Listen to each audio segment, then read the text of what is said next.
నమ్మక ద్రోహివి.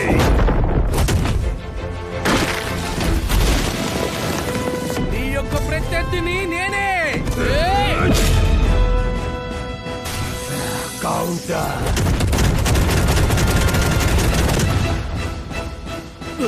ఏంటిది? తొందరపాటు కౌంటర్ అటాక్ ఉపయోగపడదు.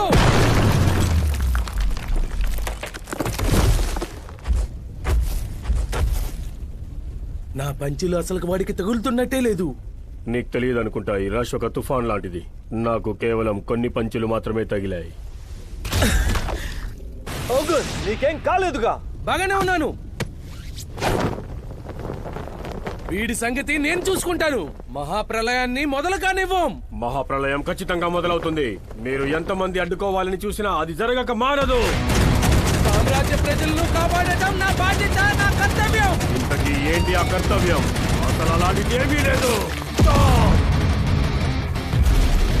నా బాధ్యత పుట్టిందే గత మహాప్రళయం నుంచి.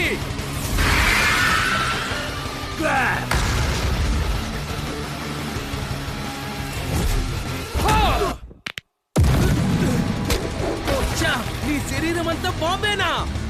సాయం చేయడం, కాపాడడం వినడానికి బాగుంటాయి, కానీ బతకడమే శిక్షలా అనిపించే వాళ్లకు ఈ ప్రపంచం ఒక నరకం.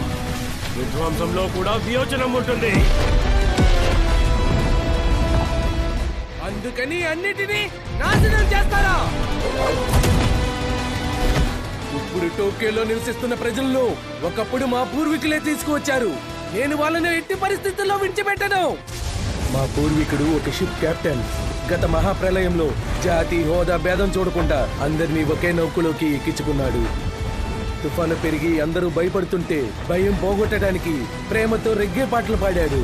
వాళ్ళకి ధైర్యాన్నిచ్చాడు, వాళ్ళందరికీ భద్రత కల్పించాడు. భవిష్యత్తులో రావెల్స్ అయ్యే వ్యక్తిని ఇంకెందరినో టోక్యోకి క్షేమంగా తీసుకువచ్చాడు. ఆ ప్రజల బాధ్యత తీసుకోవడానికి నేను ఎంతో కష్టపడి ఫైర్ ఫోర్స్ సోల్జర్ను అయ్యాను. తుది శ్వాస వరకు వాళ్ళని కాపాడటమే నా కర్తవ్యం.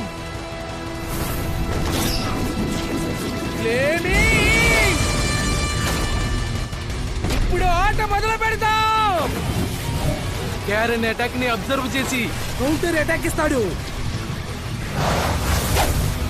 నేను నీ ఫస్ట్ స్ట్రైక్ ని తీసుకుంటానని ఎలా అనుకుంటున్నావు?